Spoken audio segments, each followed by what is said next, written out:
On the night of October 31st, 1849, in the Tidewater of Virginia, the plantation of Colonel Edwin Harrow burned with its master still inside. His killer was not a raiding army or a drunken accident. It was a young enslaved woman named Mary, who set fire to the very house in which she had been humiliated for years. The Harrow estate had always been a place of silence, broken only by screams. Its slave quarters sagged into the black mud, reeking of mildew, sickness, and unwashed bodies. The big house stood high, with white columns stained yellow from decades of smoke, its floors polished by hands that bled into the wood. The iron rings on the whipping post were rusted, but not from time, from the constant spray of blood. Even the earth seemed to recoil, fields where sugarcane bent like broken spines, soil that had absorbed more human flesh than harvest. Mary lived within this shadow, her life a chain of stolen years and unending labor. Born on the plantation, she had no memory of a world beyond fences and whips.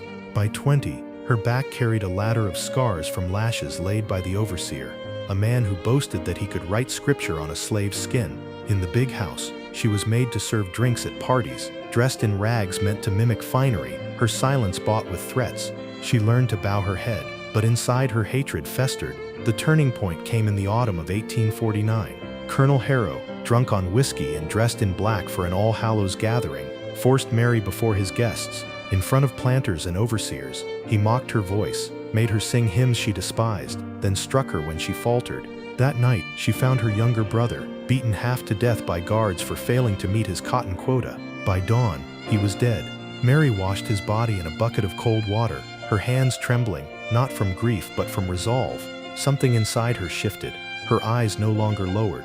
Her hands searched for weapons in plain things, the kitchen knife, the tinderbox, the lamp oil. At night she whispered with the others. Old Jacob, half blind from lashings, claimed the ancestors had sent him a dream of fire. A child muttered in sleep that the big house will turn to smoke. The whispers turned into plans. They gathered behind the barracks, in the graveyard where wooden markers leaned like broken teeth. Mary's wound became their wound. Her brother's death was theirs. By Halloween night, the plan was sealed. The overseer would be drunk. The colonel would host his feast. Knives were hidden in baskets of laundry. A small vial of bitter root poison, stolen from the apothecary shelf, lay ready to mix with wine, and Mary carried fire, a flask of lamp oil wrapped in cloth, a bundle of matches tucked against her skin. The conspiracy was not just human, it felt like the earth itself demanded it. Chains clinked in the dark like a verdict. The air was heavy with rot and fear, but also with a rising certainty. This night would not end in silence. Mary waited, her face blank as she poured wine for the masters, but her eyes never left the great drapes and timber beams above. She could already see them burning. The first screams of that night were not from slaves, but from masters choking on their own feast. Colonel Harrow had invited half a dozen neighboring planters to his table. They raised crystal glasses to the dead of the harvest, to wealth, to order maintained by the lash. They laughed, the walls echoing with arrogance.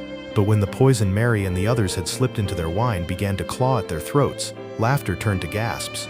Faces flushed purple, jaws locked, hands clawed at collars. Some tried to rise, stumbling into tables, dragging silver platters and roasted meat onto the floor. One fell across the hearth, twitching, his fine boots kicking sparks into the rug. Another collapsed face first in a tureen of gravy, his wig floating beside him. Their eyes bulged as if seeing. For the first time, the hands that had always fed them. Mary stood still, tray balanced, watching. She did not blink. Every cough, every retch was payment. The overseer, Ward, staggered to his feet. He had drunk less than the rest, his bulk protecting him. He seized his whip, but before he could strike, a blade slid between his ribs. Ezekiel, the old blacksmith, held the handle steady, his face calm as stone. Ward's whip dropped to the floor with a thud that sounded like a century ending. Now the house belonged to them. Mary did not hesitate. She moved through the dining hall, scattering lamp oil across drapes, carpets, and wood polished by 100 enslaved hands. Flames licked quickly when she struck the match. The fire crackled up the velvet curtains as if it had been waiting. The air grew thick with smoke and the smell of burning fat. Guests still writhing on the floor screamed as fire took their hair, their clothes, their dignity. In the quarters, whispers had become roars. Slaves poured from their cabins, some clutching axes, others stones, others nothing but rage. They stormed the big house, no longer shadows but figures of vengeance. One woman, Ruth, dragged her daughter past the porch, her eyes wild. "Don't look back," she hissed. But the girl turned anyway, seeing masters burn like scarecrows in their own halls. Mary's steps were sure as she climbed the staircase, fire crawling behind her. She wanted him, Harrow. She found him in his chamber, fumbling with pistols, the whites of his eyes wider than ever. He barked at her to get out, but his voice cracked with terror. The proud colonel, the man who had broken bodies with a glance, now backed into the corner like a rat. His pistol clicked, misfired. Mary laughed, dry, hollow, not human anymore. She spoke his crimes aloud as the others gathered. "You sold children. You beat men to death. You took women as if they were your right." Each sentence was louder, a trial held in flame and smoke. Harrow tried to shout over her, but no one listened. His words drowned in the roar of fire and the murmurs of those who had waited lifetimes for this judgment. When the flames touched the ceiling, Mary struck him. Not with the knife. She didn't want quickness. She wanted humiliation. The others pulled him down, forcing him to his knees. His fine coat caught fire, embers biting into his flesh. He screamed not like a master, but like every slave he had ever whipped. His body thrashed as they held him down in the blaze. Outside, the sky glowed red. The fields lit as torches carried into the cane, into the barns, into the overseer's quarters. Dogs barked once, and then fell silent. The plantation was no longer a place of labor. It was a funeral pyre. Smoke rose high enough to stain the moon. The sound of fire was joined by singing, not hymns of obedience, but raw chants from throats long silenced. They sang of blood and freedom, of ancestors buried without names, of children who would never know chains. For one night the enslaved stood unbound. They were not property, not shadows, not broken. They were fire walking on earth, and Mary, standing before the collapsing house, her face lit orange by the inferno, was their flame-bearer. The Harrow estate burned, until nothing remained but stone and charred bones. And yet the night was not only victory. In the distance, they already knew riders would come, soldiers, pauses, vengeance from the state. The morning would not bring freedom, but pursuit. Still no one turned back. Better to die in flame than live in chains. Mary did not smile, but her eyes burned with something beyond rage. It was not peace, but it was not despair either. It was the knowledge that the earth itself had witnessed justice, and that no matter what came with the dawn, the name of Harrow would be ashes, while her brother's memory had been avenged. The fire roared on, swallowing the plantation whole, a signal to the world that slaves had risen, that silence had ended, that even in Virginia's dark soil, rebellion could blaze. By dawn, the plantation was a carcass. The great columns of the Harrow house lay split and blackened. Timbers groaned and collapsed in showers of sparks, and the stench of scorched flesh clung to every gust of wind. Buzzards circled low, though the bodies were not yet cold. Smoke veiled the horizon so thickly that it looked as if the sky itself had been pulled down to bury the earth. The survivors stood among it all, faces smeared with soot, eyes wide with exhaustion and something sharper, defiance. They had no illusions. Every man, woman, and child knew the flames had bought them only hours. Virginia's militia would come. Bloodhounds would be loosed. White neighbors who had once shaken Harrow's hand would be at his ruins by sundown, armed and baying for revenge. But for this one morning, they were unowned.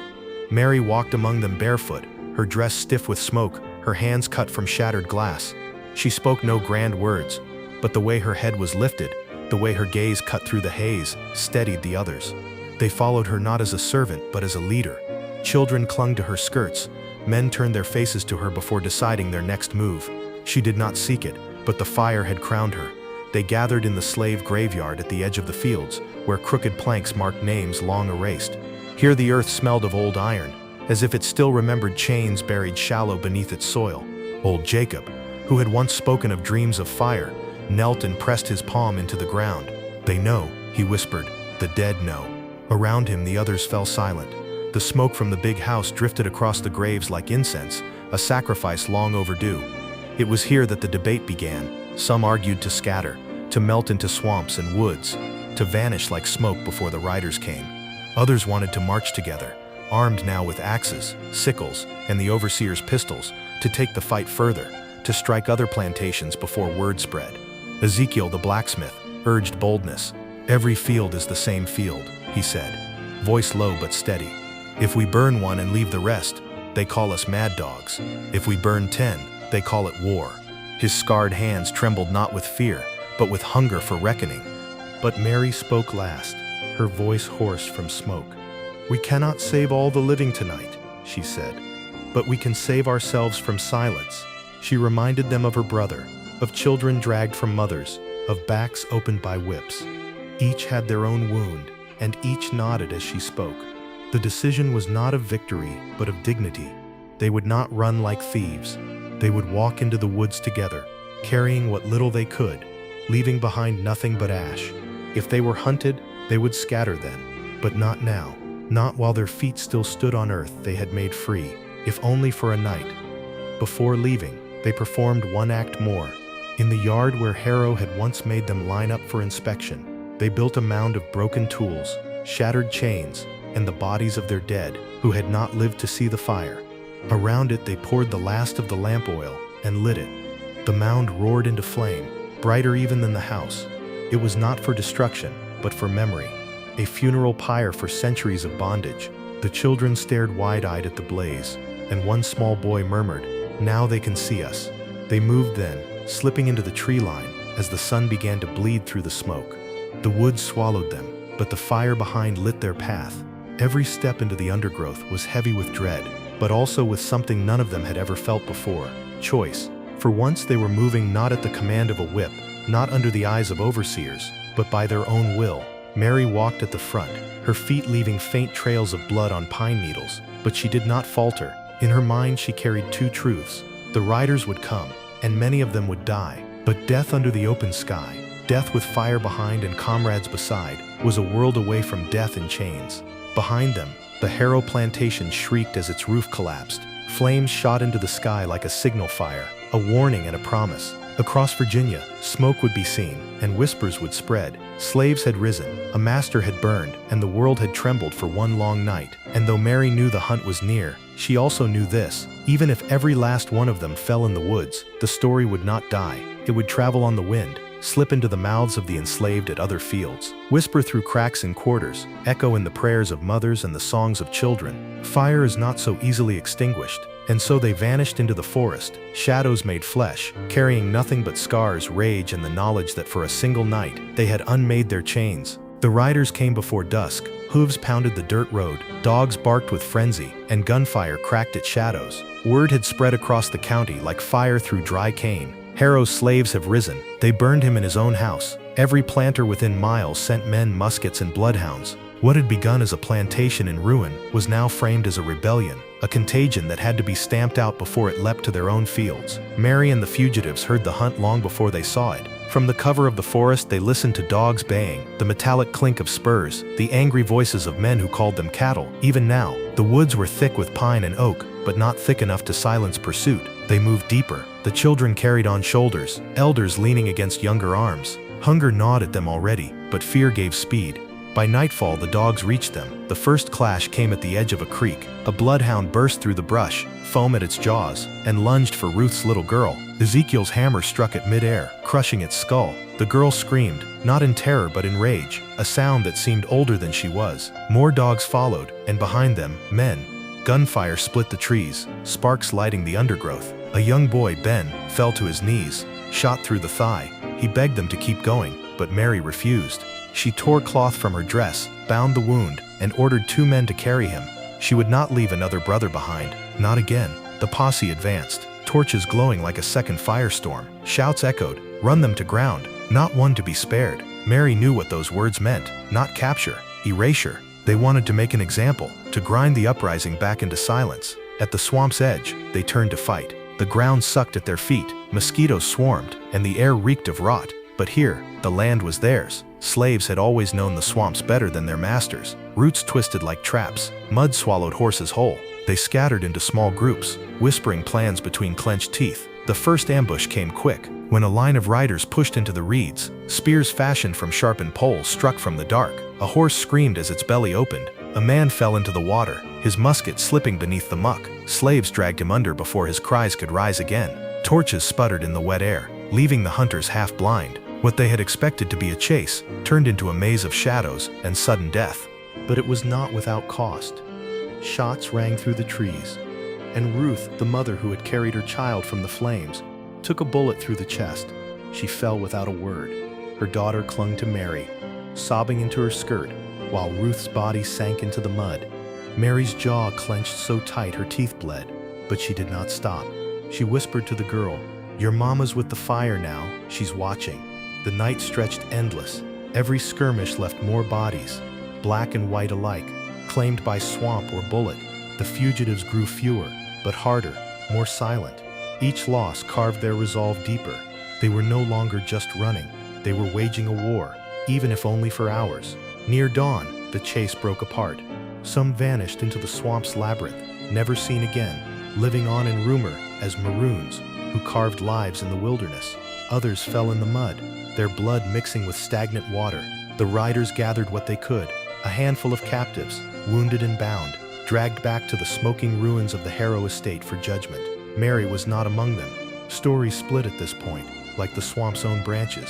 Some swore she was captured, brought in chains before the county court, where planters demanded she confess to witchcraft, rebellion, murder.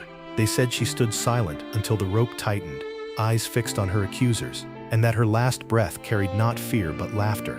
Others whispered she escaped with a band of children into the great dismal swamp, vanishing into a community of runaways who lived hidden for decades. In those stories, she became a phantom, guiding the lost through marsh and mist, her face glimpsed in firelight, her voice in the cries of night birds. What is certain is this: by the time soldiers returned to count the dead and write their ledgers, the Harrow plantation was gone, its fields blackened, its name cursed. White planters spoke of savagery and madness, but the enslaved whispered of something else: justice, finally spoken in flame. Mary of Virginia became less a woman than a warning. To masters, she was a terror, told in hushed voices over whiskey. To the enslaved, she was proof that chains could break, that even in the heart of Virginia, even on a night meant for masks and laughter, the oppressed could make the earth itself burn with their vengeance. And long after the swamp swallowed the last footprints, children in the quarters would whisper on Halloween night, "Don't light the fire too high, or Mary will come walking. And if she comes, she brings the blaze." By the winter of 1849, the official story was already written by white hands. The Richmond papers called it the Harrow Massacre. They claimed that drunken slaves, led by a deranged woman, had slaughtered their master without cause, driven by superstition and bloodlust. Ministers thundered from pulpits that Satan had walked the Tidewater, that Halloween had given Negroes to devilry. They spoke of unnatural cruelty, never of the whips, the chains, the auctions, the centuries of cruelty that had fed the fire. In truth, the county authorities found almost nothing to bury. The Harrow plantation was ash and cinder, its registers charred, its portraits melted into the walls. The colonel's body was never formally identified, though one blackened skeleton in a ruined chamber carried the brass buttons of a planter's coat. To the white neighbors, this absence was intolerable. They needed a martyr, and so they invented one, dressing Harrow's end as sacrifice, erasing the trial Mary had given him in the flames. For the enslaved who survived in the county, life tightened like a noose. Patrols doubled, curfews thickened, whispers of rebellion were punished with whips, hounds, or hanging. Plantations armed themselves with fresh chains and harsher laws. Every black face was treated as a threat, every fire in the night as a signal. The paranoia of the masters grew so sharp that they slept with pistols under their pillows, wives trembling at creaks of wind. Yet none of this erased the story. It only spread it further. Mary's fate remained a wound of silence. No court records bore her name. No gallows ledger listed her body. Some said she was hanged in Richmond, burned and left for crows along the James River as warning. Others said she was dragged through the streets of Norfolk in chains, a spectacle of terror. But the records contradict. The ledgers mention unnamed captives, but no woman matching her description. For every planter who insisted she was executed, a dozen slaves whispered otherwise, that she slipped into the swamps, that she lived hidden, that she became a shadow impossible to kill. Her legend grew because it had to. In the quarters, mothers whispered her story to their children in the dark, not as caution but as hope. "Remember Mary," they said. "She lit the fire when no one else dared." Her brother's name was forgotten by white record keepers, but among the enslaved, his death was remembered as the spark that lit Virginia's night. Every October, when the wind rattled the cane and the moon bled pale through mist, the tale returned. Children whispered that Mary still walked, barefoot, her dress singed with smoke, her eyes glowing with flame. They said she carried a lantern of fire, looking for chains to melt. They swore her voice could be heard in the crackle of pine wood, calling, "Do not bow, do not forget." And among adults, the tale sharpened into something heavier. It became testimony. The old ones spoke in secret circles, They write us down as cattle, but we burn in their nightmares. Mary proved it. One woman turned a house of masters into ash. These words traveled farther than fire, down to the Carolinas, west into Tennessee, whispered on the lips of field hands who had never seen Virginia.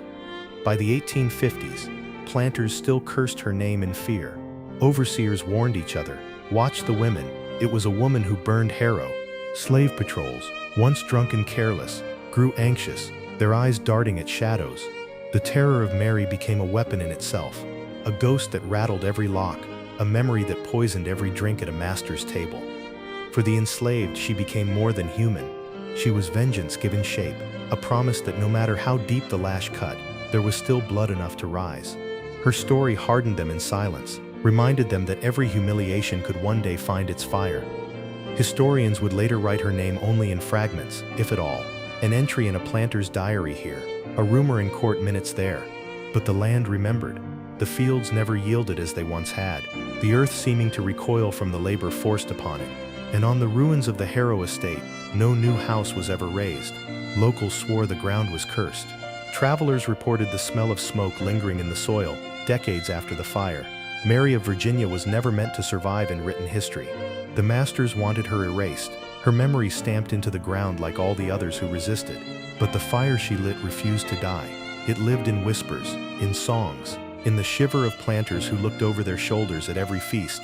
And so her name became a legend, not as savior, not as saint, but as fire itself, fire that consumes, fire that purifies, fire that even if quenched by blood, leaves behind heat enough to keep the next rebellion warm.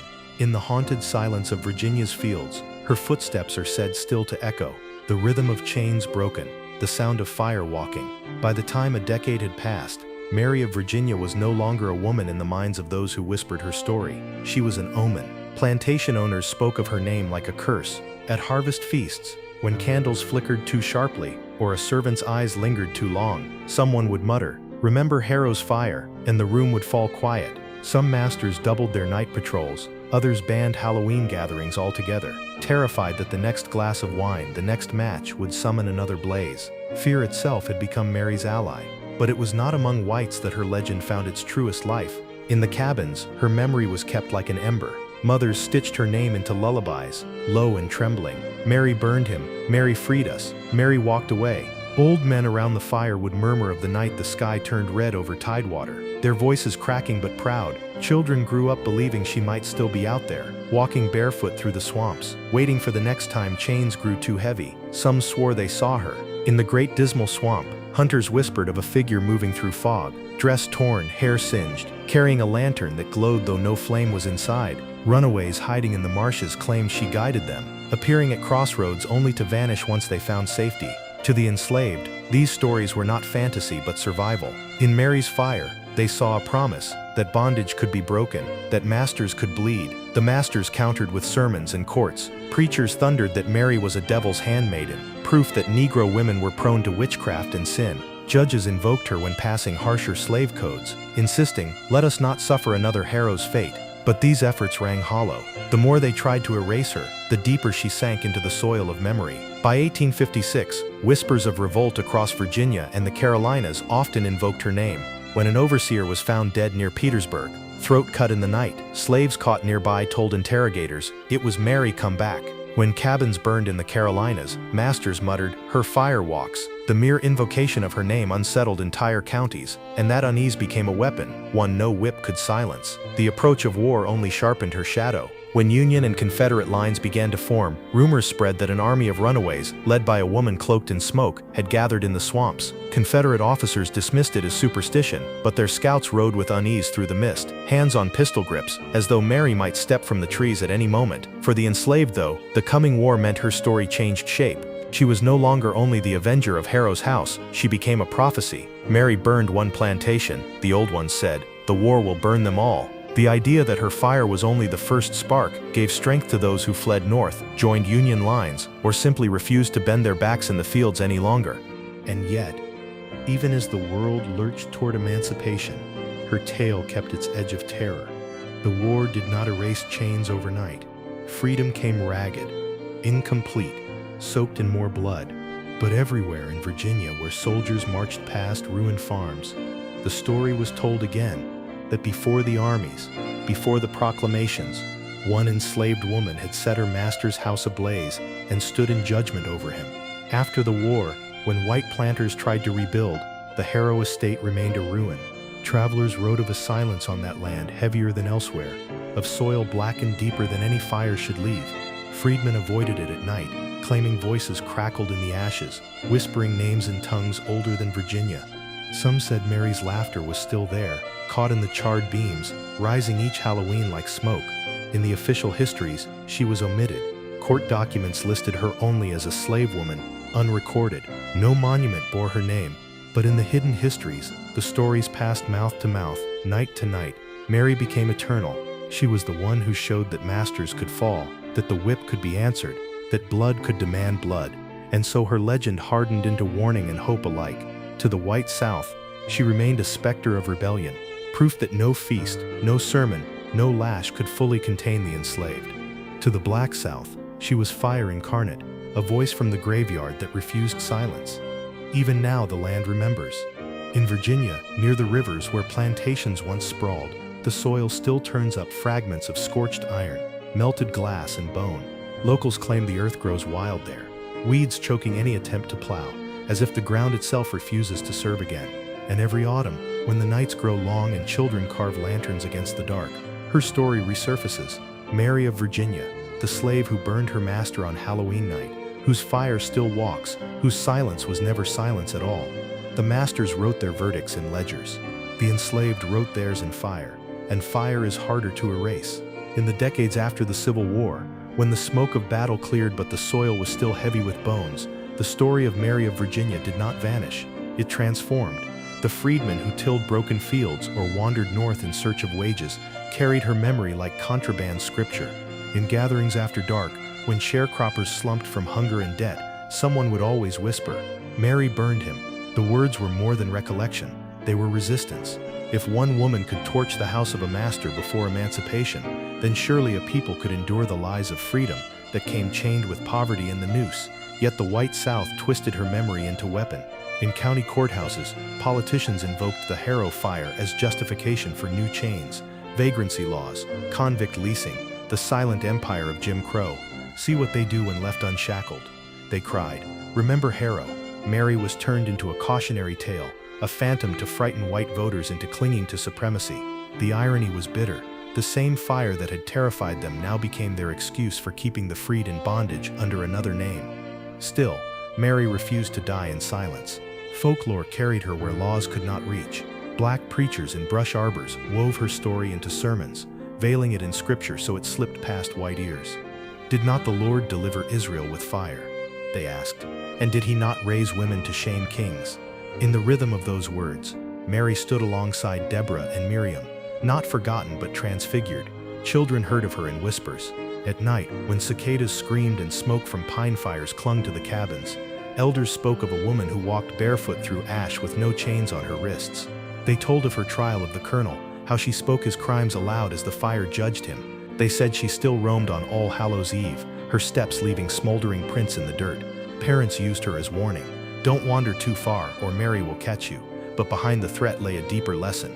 You need not bow forever. By the turn of the century, folklorists collecting tales in Virginia stumbled on fragments of her story. They dismissed them as superstition, ghost yarns told by ignorant Negroes. But between the lines, the truth bled through. A plantation burned, a master vanished in smoke, and a woman at the center, unnamed in white history but eternal in black memory. Even the land refused to bury her. The Harrow site, left untended, grew wild. Thickets swallowed the ruins. Farmers claimed their plows snapped on scorched beams, that nothing grew in the soil but briars. Some whispered the place was cursed, that on October nights, smoke still rose from the earth though no fire burned. Travelers reported hearing voices there, low chants threaded with the crackle of unseen flames. Dogs howled and would not cross the boundary. White locals, desperate to forget, named it the Devil's Acre. For freedmen, it was holy ground. In time, Mary's legend leapt borders. Along the railroads that carried migrants north, her story rode in whispers and work songs. In Chicago boarding houses and New York tenements, men who had never seen Virginia repeated her name. Mary burned him. It became a phrase to steady the hands of strikers, to remind families staring down landlords and policemen that power was not invincible. But the most dangerous memory remained in the South itself. Each Halloween, patrols in some counties still armed themselves, as if expecting her fire to return. Klansmen, drunk on fear and hate, muttered her name as they lit their own crosses, hoping to eclipse her blaze. They did not understand, they never could, that their fires only spread hers further. Through Reconstruction, through Jim Crow, through the long terror of lynching, Mary of Virginia endured not as ghost alone, but as a seed of defiance. To white memory, she was a nightmare. To black memory, she was proof that the walls of the big house could burn, that a master could kneel, that vengeance could be carved from the very tools meant to bind. By the 20th century, her story blurred between history and myth, but it did not matter. Legends are sometimes truer than archives, and in the ruins of Virginia, on the night of fire and judgment, Mary had written herself into both. They tried to erase her with laws. They tried to bury her with silence. But fire does not rot like wood, nor fade like ink. It lingers in the soil, in the lungs, in the memory of those who breathed its smoke. And each October, when the nights grow longest, Virginia remembers the plantation that burned, the master who screamed, and the enslaved woman who walked away with nothing but blood, ash, and her name whispered like thunder, Mary.